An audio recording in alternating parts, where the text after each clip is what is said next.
I was terribly wrong. What have I done? I thought I was doing the right thing, but I was so blind. I never meant for this. How do I fix this? My name is Keon Marshall. I am 42 years old, 6'2", broad-shouldered, with hands calloused from 20 years of construction work. The kind of man who can look at a cracked foundation and know exactly where the damage started before anyone else notices the wall is leaning. I thought I knew how to read things. I was wrong.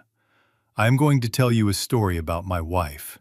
Her name is Grace, and for 3 months I was certain I knew exactly who she was, until I discovered I had never truly seen her at all. For 3 months, 12 consecutive Fridays, somewhere between $250 and $300 had been quietly leaving our joint account. No label, no memo, just gone. Sometimes a cash withdrawal, sometimes a transfer to a number I didn't recognize, always on a Friday. Always while I was still on the job site on Brookshire Freeway in Charlotte, North Carolina, covered in dust, thinking Grace was home making dinner. I didn't discover it the way a suspicious man might, snooping through her phone or checking receipts in her purse. I found it by accident, at 11:17 on a Thursday night, while trying to transfer funds for a lumber order. My work boots still on, my coffee going cold on the tailgate of my truck. I almost scrolled past it. Almost. I typed the phone number attached to the transfer into my browser. What came back was nothing useful. A prepaid line, no name, no address. Just a number staring back at me like a blank face.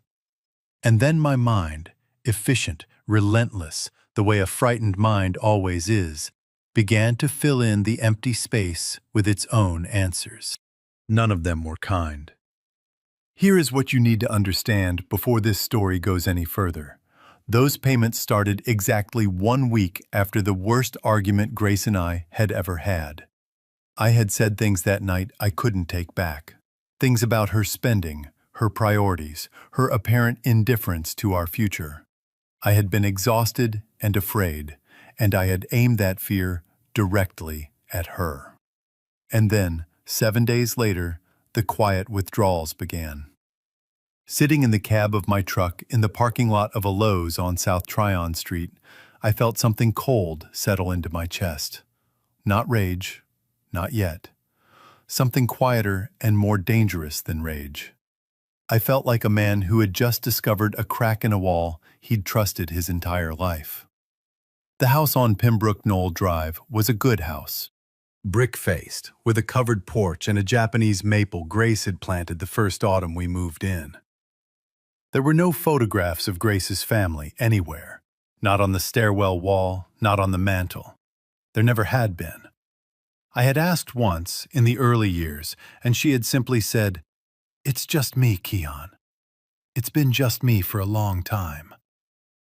I had loved her enough not to ask again. I thought that was respect. Sitting now in the dark kitchen, I wondered for the first time whether it had been love, or just the comfortable choice not to look too closely at a thing I was afraid to understand. I pulled into the driveway just past midnight. The lights were off except for the small lamp Grace always left on in the hallway, the one she called the welcome home light. I had teased her about it once. Said it made me feel like I was pulling into a bed and breakfast. She had laughed so hard she nearly spit sweet tea onto the kitchen floor. I sat in the truck for a while before going inside. Grace was asleep. I stood in the doorway of our bedroom and watched her breathe. Her natural curls spread against the white pillow, her face smooth and still. She always looked peaceful when she slept, like someone carrying no secrets at all. I went back downstairs. I sat at the kitchen table, the same table where we had eaten 1,000 dinners, helped my nephew with homework, argued over whether the Ravens or the Panthers deserved anyone's loyalty. And I opened my laptop. I printed divorce papers. Clean and simple, pulled from a legal website. I knew about these forms because I'd sat with my brother Marcus through his divorce the year before. I set the papers on the table. I placed a pen beside them. Then I pressed my palms flat against the wood and breathed. I thought about the early years. A small apartment over on Beatty's Ford Road. The two of us eating takeout on a mattress on the floor because we couldn't afford furniture yet. Grace laughing at everything. The way she had held my face in both hands on our wedding day and said, "I see you, Keon. I really see you." I had believed that. I still wanted to believe it. That is the only reason I did not sign those papers that night. Instead, I made myself one promise. I would follow her the next Friday. I would see the truth with my own eyes instead of reading it off a screen. And if it was what I feared, I would come home, sit back down at this table, and pick up that pen. But I had to know first. A builder always checks the foundation before he tears anything down. I owed us both that much. What Keon saw the following Friday would shatter everything he thought he knew, but not in the way he expected. And what Grace had been doing on those 12 Fridays, and why she had never found the words to tell him, would be the thing that changed both of them forever. The following Friday, Keon left the job site at 4:30. He told his foreman Deshaun, a man who had worked alongside him for 9 years and still called him Youngblood, that he had a doctor's appointment. He hated lying to Deshaun, but some things you can't say out loud without them becoming real. "I'm going to follow my wife tonight" was one of them. He parked 2 blocks up from the house and waited. The Japanese maple had gone orange at the edges. October in Charlotte does that, sneaks the season in before you realize summer is gone. Keon sat with the engine off, a thermos of coffee balanced on his knee, watching the front door the way he used to watch job sites before a crew arrived. Patient. Still. At 6:12, Grace came out. She was wearing her good coat, the deep burgundy one she'd found at a consignment shop on North Davidson Street, and her natural hair was down around her shoulders instead of pulled up the way she usually wore it on weekdays. She was carrying an envelope. Keon set his thermos down and let her get half a block ahead before he started the engine. Grace drove south, out of their neighborhood, past the shopping centers on South Boulevard, past the old textile mill converted into condos, and then further, into a part of the city that didn't come up at dinner parties.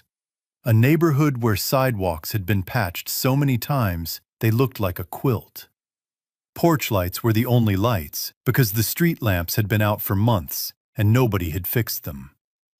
She parked in front of a small wooden house on Remount Road, paint peeling from the clapboard siding, a front fence that leaned like an old man whose knees had given up, a porch with a single bare bulb burning orange in the October dusk. Keon pulled over half a block back, cut the engine, waited. The front door opened before Grace even reached the porch steps. An elderly man stepped out, tall but bent slightly at the shoulders, the way tall men get in their later years. Close-cropped white hair, dark skin.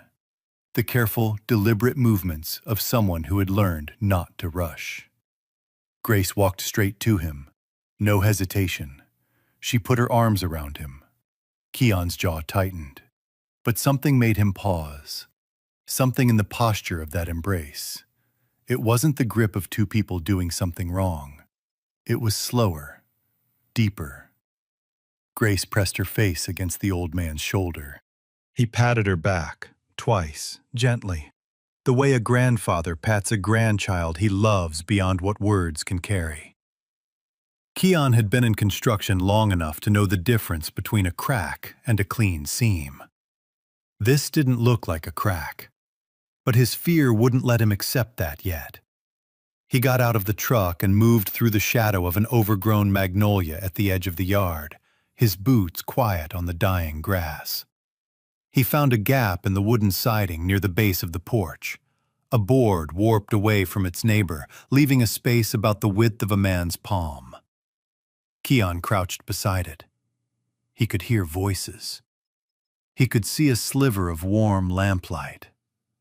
Grace's voice came first, soft, careful. The voice she used when she was trying not to cry. "Teacher, you've got to eat more than this. I can see you losing weight." The old man made a dismissive sound.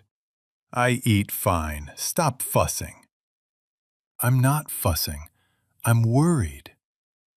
A pause, then the rustling of an envelope being opened. "My dear girl."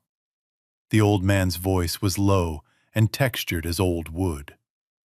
"You don't need to bring me money every week. I've told you this." "And I told you," Grace said, her voice breaking at the edge, "that I'm going to keep doing it, for as long as I need to, for as long as you're here." Silence. "Grace." He said her name like something precious he was being careful with. "You've been doing this for years, long before you had the good life you have now, even when you had nothing." "You saved me when I had nothing," she said. "After the accident. I was 7 years old, Teacher Elias. 7 years old, and my parents were gone. And you are the reason I didn't disappear into the system and become invisible. So don't you tell me I don't need to come. Don't you dare tell me that." The old man said nothing. Keon pressed his back against the siding and looked up. The October sky was deep black between the branches of the magnolia overhead. Cold and clear and completely indifferent to what he had just heard. He had followed his wife to collect evidence of something wrong. Instead, he had found something that made him feel like the worst kind of witness. The kind who arrives at a scene after the kindness has already happened, years too late to have been any part of it. Grace had been building something beautiful in secret, and he had spent 3 months building a case against her in his head. He pressed his forehead against the cold wood. Something broke open in his chest that he hadn't allowed to move in a very long time. Crouching in the October dark beside a gap in a rotting wooden wall, Keon wept. Quietly, completely, because 12 Fridays of suspicion had just collapsed into the simplest and most devastating truth. Grace had been quietly, faithfully loving the man who saved her life. And he had been ready to sign papers. What happened to Keon in that yard has a name. For 3 months, his mind had been running like a prosecutor building a case. Each unexplained withdrawal was a new piece of evidence. Each Friday that Grace left quietly was another. The mind, once it has decided something is true, becomes a remarkably efficient architect, selecting only what supports the structure it's already building and quietly discarding the rest. Psychologists call this confirmation bias, and it is one of the most dangerous forces inside a long-term relationship. Not because it makes us evil, but because it makes us absolutely certain we are right at the exact moment we are most dangerously wrong. Keon had not been a cruel husband. He had been a frightened man. And fear, when it goes unnamed, doesn't stay quiet. It finds a shape. For Keon, it shaped itself into suspicion, into surveillance, into divorce papers and a pen on a kitchen table. The painful reality? One honest question could have ended this 3 months earlier. "Grace, what's this payment for?" That's all it would have taken. Keon spent 3 months building an entire case inside his head and never once asked her a single question. Be honest right now. If you found secret payments in your spouse's account today, would your first move be to ask or to assume you already knew the answer? Drop a 1 if you'd ask first. Drop a 2 if deep down you'd already be certain you knew the truth. Stay with me, because what Keon did next and what he found when he walked through that door is something none of us see coming. A man who has just realized he was wrong doesn't always know what to do with his hands. Keon stood in the side yard for a full 2 minutes, just breathing. The magnolia tree behind him dropped a dry leaf. Somewhere down Remount Road, a dog barked twice and went quiet. He wiped his face with the back of his hand. Then he walked to the front of the house and knocked. He heard Grace's voice cut off mid-sentence. Floorboards creaked. Then the silence of two people looking at each other, asking with their eyes, "Who could that be?" The door opened. Grace stood in the doorway in her burgundy coat, the empty envelope still in her hand. When she saw Keon's face, the red-rimmed eyes, the jaw working to hold itself together, the color left her entirely. Then something shifted in her expression. Not guilt, but the particular stillness of a person deciding whether to open a door or hold it closed. "Keon," barely above a whisper. "You followed me." Not a question. "I did," he said. "I'm not going to excuse that. But Grace, I need you to let me say something first. Please." A long moment. Her hand rested on the door frame. She looked at him the way a woman looks at a man she has loved for years and is not yet sure she still recognizes. Then she stepped aside. Behind her, Teacher Elias stood in the narrow hallway, leaning slightly against the wall, watching with the steady, unhurried eyes of a man who has seen enough of life to recognize when a moment truly matters. Keon looked at the old man for a long moment. Then, "You're the man who saved my wife when she was 7 years old." Teacher Elias held his gaze and nodded once. "I did what any decent person would have done." "No, sir," Keon said quietly. "Most decent people walk past. You didn't." He stepped through the doorway. The inside of the house was small and worn, but clean. A plaid armchair by the window, a side table stacked with library books and a ceramic mug. And on the walls, framed photographs. Rows of school children, youth basketball teams, a man in his 40s standing with 24 kids in front of a school bus, everyone squinting into summer sun. An entire life of quiet service, recorded in fading frames on a thin wall. Keon understood more in 30 seconds than he had in 3 months of suspicion. He turned to Grace. "I know," he said. "I heard. I was outside."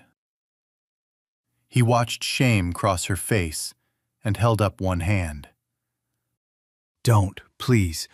I need to say something first. I found the payments 3 months ago. I didn't ask you about them. I sat alone with my suspicions, and I fed them instead of coming to you.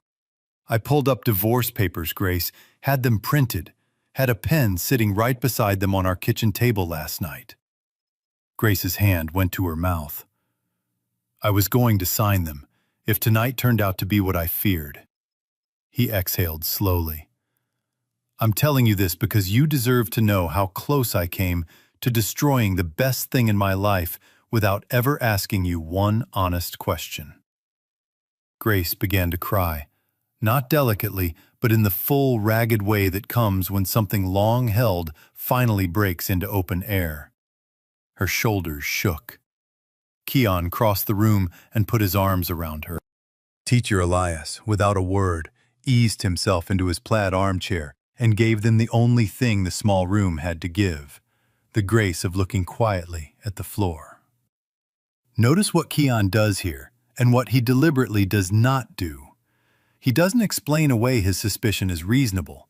He doesn't soften the confession with, "But you have to understand my perspective." He states the truth plainly, the ugly, uncomfortable, full truth, and offers it not as an excuse, but as a reckoning. Relationship researchers have found consistently that the couples who endure are not the ones who never hurt each other. They are the ones who can say, "I was wrong. Here is exactly how I was wrong. I'm sorry." Without conditions, without the but. This is called radical accountability. And it is rare, because the ego fights it with everything it has. The ego whispers, "If you admit this completely, you lose." But in a marriage, that logic is exactly backward. When one person finds the courage to be fully accountable, both people win. The wall finally comes down. They sat together for a long time, the three of them, drinking tea that Teacher Elias insisted on making himself. He came back with 3 mismatched mugs on a tray, advertising a hardware store that had probably been closed since the mid-90s. He told Keon things about Grace she had never told Keon herself. How she had come to him at 7 years old, 2 weeks after the car accident that took her parents. How she had sat in the back of his after-school program on Beatty's Ford Road every day for 2 weeks without speaking to a single person. How Teacher Elias had eventually pulled a chair beside her and simply sat in silence, until she decided on her own that silence was something you could share rather than endure alone. How she had graduated, built a life, and 7 years ago found him again, living alone in this house, his heart being monitored like a slow, ticking clock, and had simply begun to show up every Friday. "I told her she didn't owe me anything," Teacher Elias said, wrapping both hands around his mug. "She told me owing had nothing to do with it." Keon looked at Grace. Grace looked at her tea. "Why didn't you tell me?" he asked. No accusation, just genuine bewilderment. Grace was quiet for a moment. "You knew about Teacher Elias. I told you about him, years ago. The man who kept me out of the system after my parents died." You nodded. You said, "I'm glad someone was there for you." And then we moved on to something else. She set the empty envelope on the side table. "I don't think you forgot. I think you just didn't know how much it still mattered. And I never made you understand, because I was afraid of what would happen if I did. After what you said that night, about my spending, about my priorities, I thought, if I tell him I've been giving money to this man every week, he'll see it as something I'm choosing over us. And I couldn't let him look at the most sacred thing I've ever done and call it reckless." She paused. "So I stopped telling you, and the silence became its own kind of wall. This is the second wound, quieter than Keon's suspicion, but just as deep." Grace had been keeping a secret, not because she was dishonest, but because she had learned from one unguarded moment in an argument that there were parts of herself that felt unsafe to share with the man she loved. Psychologists call this emotional withholding born from anticipated judgment. When we believe someone will criticize what we care most about, we stop sharing it. We carry it alone. And the cruel irony is that protecting it creates more distance, which creates more misunderstanding, which creates more silence. One harsh sentence in one argument had quietly closed a door between them, and Grace, not knowing how to open it again, had simply learned to live with a door that no longer opened. Then Teacher Elias said something quietly, almost to himself, that made Keon go very still. "She mentioned once," the old man said, not looking up from his mug, "that she had thought about what she would do if the marriage became too hard, if she felt too alone in it.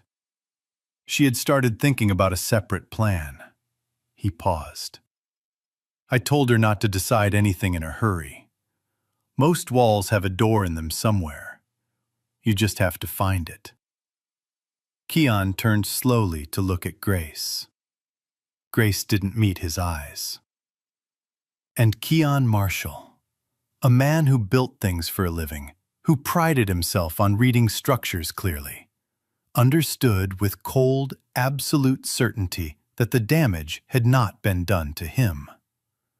The damage had been done by him. To her. To them. One careless word at a time. The following Saturday morning, Keon arrived at Remount Road at 8 o'clock with his pickup, his full toolkit, and 2 crew members who owed him a favor. He stood on the front walk and looked at the house the way he always studied a structure. Not at what it was, but at what it had been before neglect set in. The bones were good. The foundation was solid.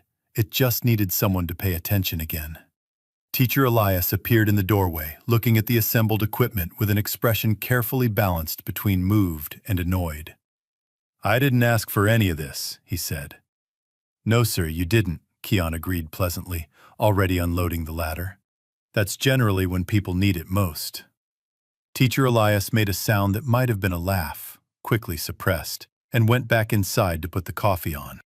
There is something quietly profound in this moment that is easy to miss. Keon is doing what builders do, showing up with tools and getting to work. But this is not simply a man fixing a roof. This is a man in the early stages of what psychologists call reparative behavior, making amends not with words alone, but with sustained, visible action. Words after a breach of trust can feel hollow. What slowly rebuilds trust is repeated, consistent action over time. Not one grand gesture, not an apology and a grocery run, but showing up, again and again, until something in the other person's chest finally begins to believe, he means it this time. The work took shape one honest problem at a time. 3 roof sections needed immediate attention. Grace arrived at 10 with 2 bags of groceries and a color-coded pill organizer she had put together for Teacher Elias. Medications sorted by day and time, a laminated instruction card taped inside the kitchen cabinet. Teacher Elias regarded the pill organizer as though it had personally offended him. "I've been managing my own medication for 70 years. And you've been doing a truly remarkable job," Grace said, kissing his cheek, "which is why I'd like it to continue." He grumbled. He used the pill organizer. Keon watched from the roof and smiled. A real smile. The first one in a long time. Over the weeks that followed, Keon and Grace talked more than they had in months combined. Not dramatic conversations, just real ones. The kind that start as logistics and gradually become something else entirely. Keon told her about the lumber order, the banking app, the 2 days he had spent not asking questions he should have asked. Grace told him something he wasn't prepared for. In the 3 weeks after their argument, she had driven past Teacher Elias's house 4 times without stopping. She had sat parked outside, wondering whether Keon was right, whether everything she cared about beyond their marriage was somehow a problem, whether she was asking for too much by simply being who she was. Keon stopped his work when she said that. "I made you feel like that," he said. It was not a question. "I let my own fear make me feel like that," Grace said carefully. "But yes, what you said gave my fear somewhere to live." What Grace said is worth pausing on. She did not say, "You made me feel that way." She said, "What you said gave my fear somewhere to live." That distinction matters. This is a woman who understands her own role in what unfolded. She holds Keon accountable, but she also holds herself accountable for choosing silence over honesty, for assuming he would judge her rather than giving him the chance to understand. Relationship psychologists call this co-created patterns. The idea that most relationship problems are not simply done by one person to another, but built together, slowly, through the choices both people make. Keon's harsh words created fear in Grace. Grace's silence created distance in Keon. Keon's distance deepened his suspicion. Grace's secrecy seemed to confirm it. Neither set out to harm the other, but together, through fear, pride, and the failure to simply speak, they had walked themselves to the edge. This matters because if both people helped create the problem, both people hold the power to end it. It was on the third weekend that Keon went into the attic. He was checking the roof decking for water damage from the inside when his flashlight swept across a cardboard box pushed into the far corner under the eave. The box had come apart at one corner, and a composition notebook had slid halfway out. He recognized the handwriting on the cover immediately. The particular curve Grace put on her capital G. He told himself later he should have stopped, should have taken it down and handed it to her and let her decide. He genuinely believed that. But he opened it. Most of the notebook was old, high school-era handwriting, smaller and more hurried than the Grace he knew now. Lists, schedules, private notes about pushing through when things were difficult. The quiet record of a young woman building a life with nothing but determination and faith. He turned the pages slowly, careful with them. Near the back, the handwriting shifting, becoming the Grace of today, he found a page that stopped his breath cold. If he doesn't change, I won't be able to keep living like this. That sentence, just that. Below it, as though she had continued thinking through the pen, I love him, but I have been so lonely inside this marriage that sometimes I feel like I'm shouting in an empty room. He's right there, 3 feet away at dinner, 8 inches away in bed, and I am alone. I don't know how to make him understand what he can't see. Keon sat down on the attic floor. Sitting there with his wife's handwriting in his hands and the roof he had just repaired above his head, Keon Marshall wept. What Keon is experiencing right now has a name. Psychologists call it the second wound, the moment when a person who believed they were the wronged party discovers they were also, in a different and quieter way, the one doing the wounding. The first wound felt clean, secret payments, possible betrayal. He was the victim, the story was simple. The second wound is far more painful because it requires him to look at himself without flinching. He had believed he was a good husband because he was faithful, present, and providing. He had confused the absence of cruelty with the presence of love. There is a quiet pattern in many long marriages.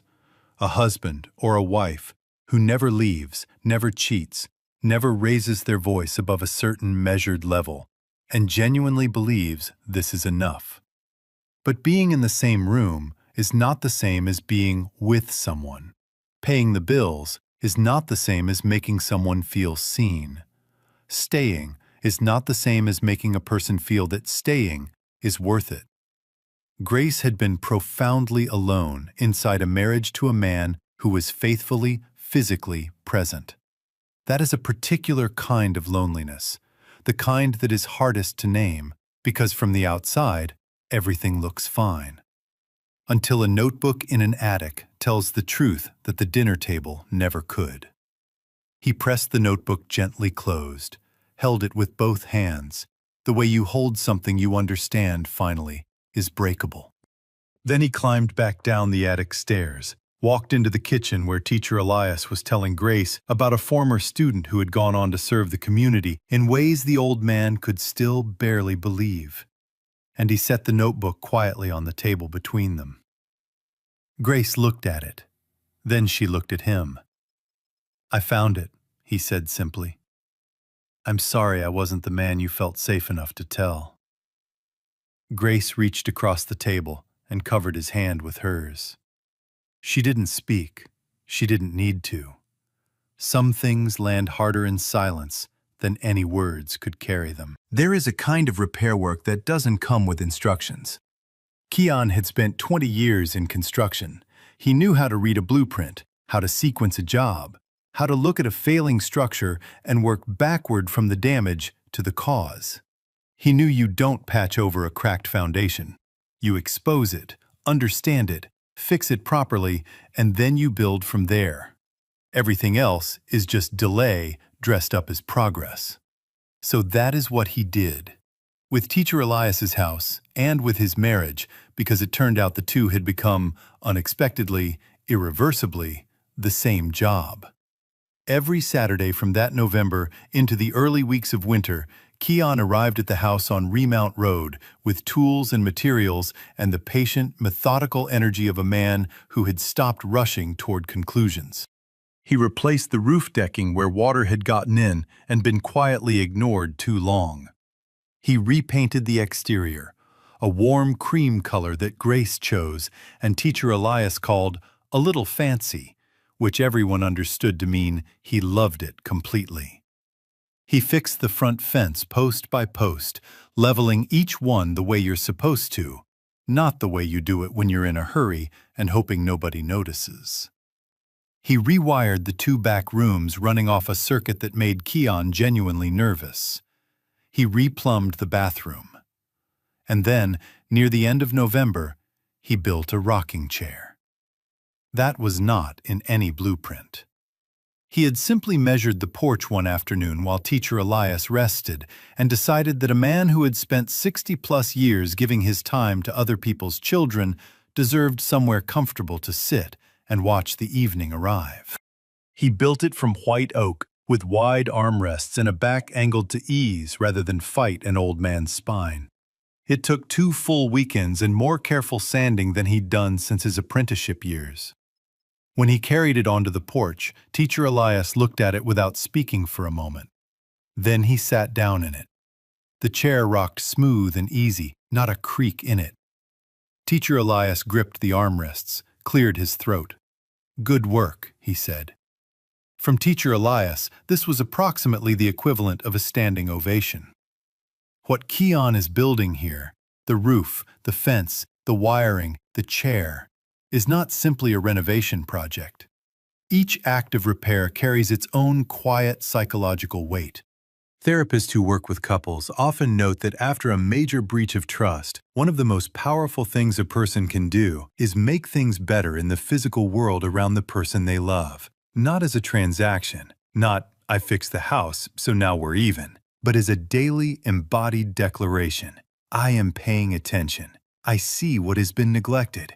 I am choosing to show up.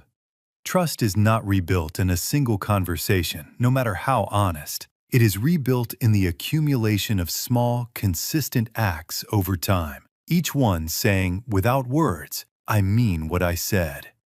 The rocking chair is not just furniture. It is a promise in white oak. While Keon worked on the house, Grace worked on something harder, telling the truth about what the previous years had actually cost her. Not all at once, not dramatically, but in pieces, the way you unpack a box you've been avoiding, one item at a time, making sure there's a place for each thing before you reach for the next. She told Keon that in the first year of their marriage, she had felt, for the first time in her adult life, genuinely safe, that the slow, quiet erosion of that feeling had terrified her. Not because the marriage was visibly failing, but precisely because it wasn't. Because how do you grieve a marriage that looks fine from the outside and still leaves you feeling unseen on the inside? There is no language for that grief. There is no obvious moment to point to. It just accumulates, the way dust accumulates in a room nobody quite gets around to cleaning. She told him she had thought more than once about what a separate life might look like. Not because she wanted one, because she was trying to prepare herself, the way she had always prepared herself for hard things, quietly, privately, without asking anyone for help. Keon listened. He did not defend himself, and he did not minimize what she was saying. He just listened, which, as Grace told him later, was the thing she had needed from him for far longer than either of them had realized. He told her what he had never fully admitted to himself, that after his father left when Keon was 11, he had made a private, bone-level resolution to never be the man who walked out. He would be faithful. He would stay. He would provide. And somewhere along the way, he had confused staying with showing up, confused providing with loving, and confused never leaving with never making someone feel alone. He had been so determined not to be his father that he had never stopped to ask what Grace actually needed him to be. "I was afraid," he said, "of losing you, and that fear turned inward, into watching instead of trusting, into suspicion, instead of the one conversation I should have had months ago. Grace was quiet for a moment. I was afraid, too, of being a burden, of asking for more than I thought I deserved, of showing you the parts of my life that felt like weakness. It was Teacher Elias, as was becoming his habit, who said it plainest. One evening over his kitchen table, both hands around his coffee mug, he looked at the two of them with the patient directness of a man who has watched too many people make the same avoidable mistakes over too many decades. You were both afraid, he said, and neither of you told the other person what you were afraid of. So you built your separate walls and stood on opposite sides of them and wondered why the house felt so cold. He let that sit. Don't do that anymore. He said it the same way he had probably told students not to make the same math error for the third time. Direct, patient, not unkind. The kind of instruction that expects to be followed.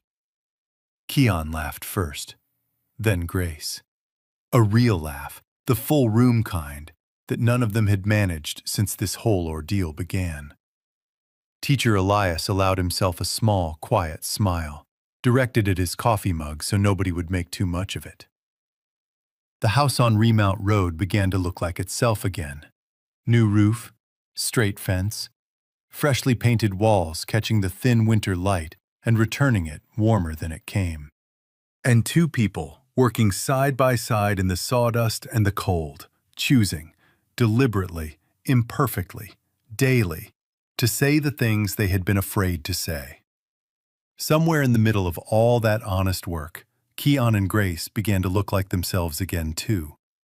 By the time spring came to Charlotte, Teacher Elias's porch would hold something none of them had planned for, and it would be the most beautiful thing Keon had ever built. Spring came to Charlotte the way spring usually does, tentatively at first, then all at once, as though the city had simply decided it was done being cold.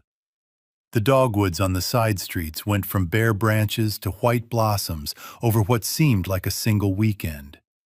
On Remount Road, Teacher Elias's house stood straight and clean in the new warmth.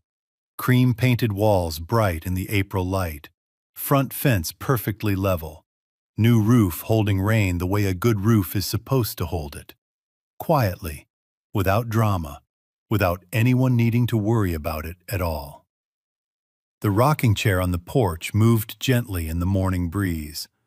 Teacher Elias sat in it every evening now, watching the neighborhood come and go. He had two neighbors who had started stopping by. A woman from down the block he'd nodded to for years without ever quite finding a reason to speak, and a retired city bus driver named Harold who had lived across the street for 15 years without an introduction. Turns out, a man sitting peacefully on a porch is an invitation. People see it and think, that looks like somewhere I could rest for a minute. His health had stabilized, not cured, because the heart doesn't simply forgive 70 years of use, but managed carefully, watched closely, given better odds. The doctors at Carolina's Medical Center had noted, with cautious satisfaction, that he seemed stronger than at his last visit. Teacher Elias, when informed, had said simply, "I have people who show up." He said it the way you state a structural fact, not with sentiment, with certainty. This is why the building holds. One Saturday in late April, Grace arrived with a cast-iron Dutch oven full of her mother's chicken and rice, a recipe reconstructed from memory and a stained index card she'd found in a box of her parents' belongings years ago. There was a coffee ring stain on the corner she had always meant to transfer to a clean card, but somehow she never had, because the stain felt like proof the recipe had been used and loved. Some things are more true for being worn. Teacher Elias ate 2 full bowls and was on his way back for a third when Grace caught him and he pretended he'd just been walking to the window to check the weather. Keon, from the porch where he was applying a weather finish to the new railing, said nothing. He had learned some things were better appreciated in silence. There was, in that small house that afternoon, a quality of lightness that none of the three of them commented on directly. You don't remark on good weather while it's happening, for fear of jinxing it. You just let it exist. The food and the table, and the warm light through the kitchen window, and the sound of Grace gesturing at Teacher Elias with a wooden spoon while he maintained, without any real conviction, that there was a right way and a wrong way to season a cast-iron skillet, and he had always known it. Keon came in when the railing was done, washed his hands at the kitchen sink, and stood for a moment watching Grace set bowls on the table. Her hair coming loose from its bun the way it always did by midday. Her voice animated and warm, and entirely, fully herself. He thought about the night he had sat at the kitchen table on Pembroke Knoll Drive with a pen beside divorce papers. He thought about how close it had come. He made himself sit with that.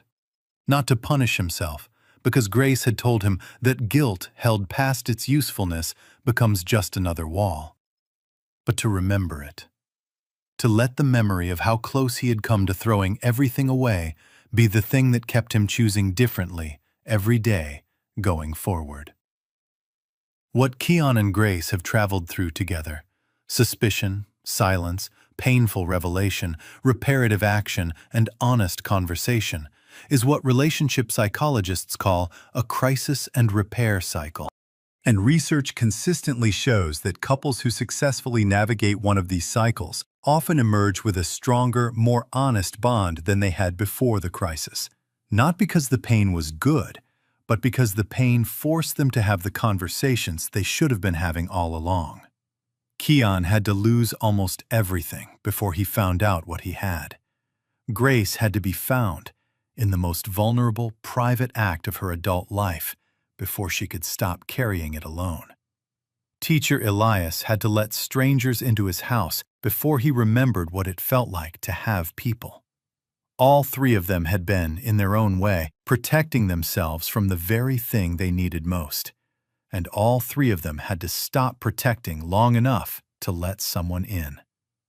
That is the lesson. Not that love conquers all, because love on its own is not enough. What saves a marriage is not just love. It is the daily, humble, sometimes frightening choice to tell the truth, even when you're afraid of what the truth will cost you. After dinner, while Teacher Elias rested in the plaid armchair, the kind of rest that looked peaceful rather than exhausted, which was itself a kind of miracle, Keon and Grace walked the small path that ran behind the houses along Remount Road. A stretch of chain-link fence and volunteer honeysuckle just beginning to bloom, scenting the warm April air in that particular way honeysuckle does, sweet and insistent and entirely southern. Grace slipped her hand into his. "I almost lost myself," she said quietly, "because I was afraid you wouldn't understand me." Keon tightened his hand around hers. "And I almost let go of the most wonderful woman in my life, just because I refused to ask one honest question." They walked without speaking for a little while after that, the kind of silence that doesn't need to be filled. They stopped at the end of the path, stood together as the late April light went gold over the rooftops. Teacher Elias's white roof among them, straight and solid. And Keon thought about foundations, about how the work of keeping something standing is never truly finished, about how the difference between a structure that holds and one that fails is rarely the dramatic thing, the earthquake, the flood. It's usually something small, quiet, and neglected. A question never asked, a fear never named. One honest conversation that kept getting pushed to tomorrow. One conversation, 5 months late. On a small porch on Remount Road, in a rocking chair that didn't creak, that was all it took to begin again. The secret payments were never the problem. The silence was. On both sides. Fear had made them strangers to each other inside the same house, at the same table, in the same bed. And the fix, as any good builder will tell you, was the same fix that always works. Go back to the foundation. Find the crack. Tell the truth about what you see and build from there. What looks like betrayal can sometimes be the other person's quiet way of carrying something they were afraid you wouldn't understand. What looks like distance can sometimes be a person who loves you, holding a door open just a crack, waiting to see if you'll come and knock. If you are sitting across from someone tonight and feeling strangely far away from them, put down what you're holding, turn toward them, and ask the question you've been afraid to ask. The one that starts with, "Is there something you've been carrying that you haven't felt safe enough to tell me?" The answer might surprise you. It might save a whole life. Thank you for spending this time with Keon, Grace, and teacher Elias. May you carry a little of their honesty home with you today. These powerful stories were written by real people with deep emotions and life experience. With AI serving only as a supportive tool to help polish the language and deliver valuable lessons of justice, kindness, and resilience to millions of viewers. Production team, story and screenplay by Quinn Fung. Character development and visual conceptualization by Chris Nguyen. Video scripting and scene adaptation by David Nguyen. A passionate team dedicated to bringing this story to life.